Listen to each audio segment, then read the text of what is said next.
Syllabus का 8वां topic आलमी जंगे और हिंदुस्तान। सिलेबस में यानी ये टॉपिक में आपको दो आलमी जंगे, उनके वजूहात, जंग और हिंदुस्तान पर उनके क्या असरात हुए ये पढ़ना है। आज का हमारा पॉइंट है दूसरी आलमी जंग और उसके असबाब। दूसरी आलमी जंग पहली आलमी जंग के मुकाबले में बहुत ज्यादा नुकसानदेह साबित हुई, बहुत नुकसान हुआ। अभी दूसरी आलमी जंग हुई क्यों, क्या वजूहात थे, और आपके क्वेश्चन पेपर के लिहाज से भी सवाल आ सकता है पेपर में कि दूसरी आलमी जंग के वजूहात बयान कीजिए, तो आपको वहां लिखने आना चाहिए। खैर, दूसरी आलमी जंग होने की पहली वजह जो बहुत इंपॉर्टेंट है वो है मजलिस अक़वाम का नाकामयाब होना। अब नाकामयाब होना मतलब मजलिस अक़वाम का क़याम रखा गया था, मकसद था दुनिया में, यूरोप में या इस दुनिया में जो जमीन पर जो है अमन व अमान कायम रहे, दूसरी आलमी जंग न हो, आपसी तनाज़ात को, आपसी झगड़ों को बैठकर बातचीत के जरिए हल किया जा सके। इस मकसद को लेकर मजलिस अक़वाम का क़याम हुआ था, लेकिन मजलिस अक़वाम अपने इस मकसद को हासिल में नाकामयाब रही। दो मुल्कों के आपसी झगड़ों को, तनाज़ात को हल करने में मजलिस अक़वाम नाकामयाब रही। इंग्लिस्तान और फ्रांस, ये दो बड़े मुल्क हैं, इन दो मुल्कों का दबदबा रहा मजलिस अक़वाम में, और मजलिस अक़वाम उनके कहने पर ही चलती थी। इसीलिए मजलिस अक़वाम पूरी तरह से फेल हो गई। ये वजह नंबर 1। वजह नंबर 2, जर्मनी के जारहाना कदम। पहली आलमी जंग में जर्मनी को शिकस्त का मुंह देखना पड़ा। वर्साइल्स का मुआहदा हुआ, उस मुआहदे में जर्मनी की तौहीन की गई, जर्मनी की बेइज्जती की गई, जर्मनी के बहुत बड़े इलाके को उनसे छीन लिया गया।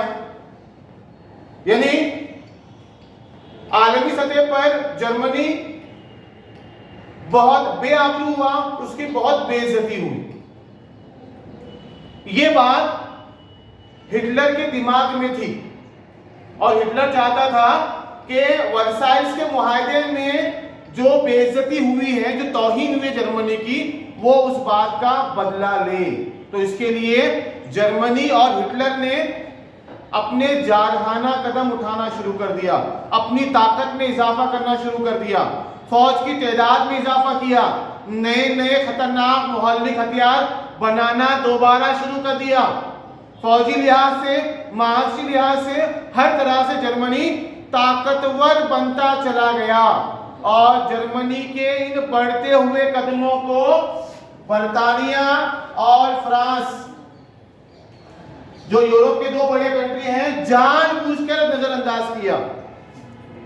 जर्मनी की फौज बढ़ रही है, नए नए हथियार बना रहे हैं, और हिटलर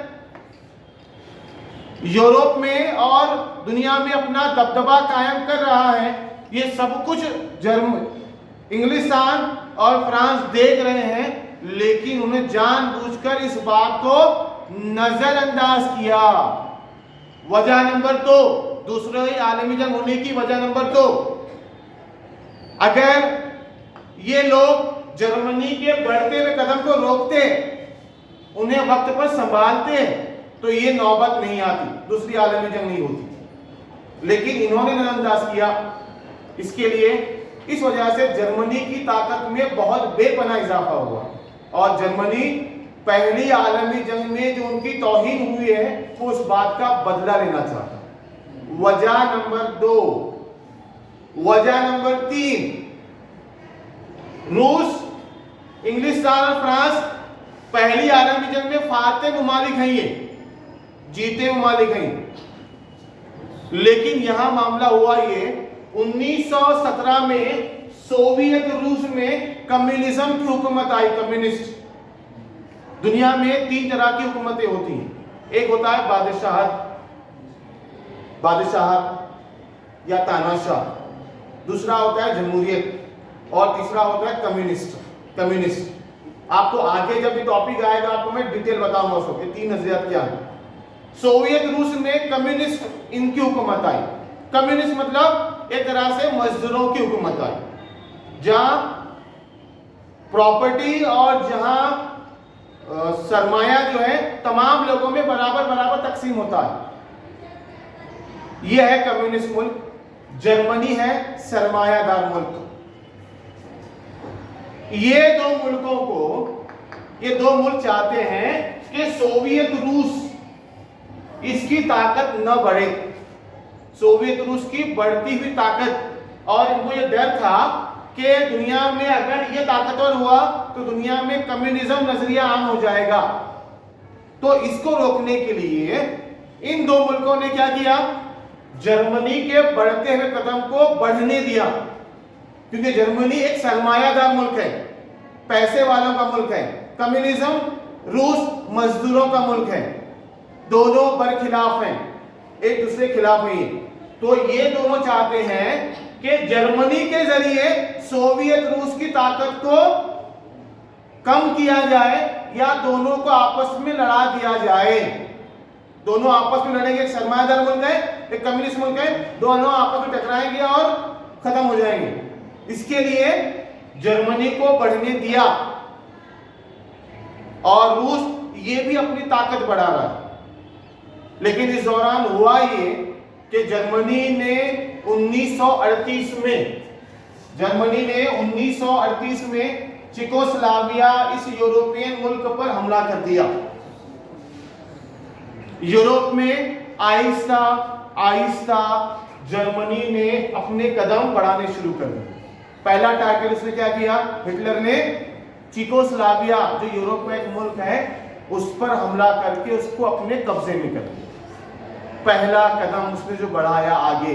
उसके बाद दूसरा 1939 में पोलैंड जो यूरोप का एक मुल्क है, जो एक गैर जानिबदार मुल्क था, जिसको तमाम यूरोपियन कंट्रीज ने गैर जानिबदार मुल्क बताकर डिक्लेयर कर दिया था, लेकिन जर्मनी ने क्या किया, हमला कर दिया पोलैंड पर। फिर आहिस्ता आहिस्ता उसने बेल्जियम, हॉलैंड, नॉर्वे इन तमाम मुल्कों पर हमला करके जर्मनी और हिटलर ने उन इलाकों को अपने कब्जे में लेना शुरू कर दिया। इस तरह से दूसरी आलमी जंग का आगाज हुआ। ठीक है, यहां रुकते हैं।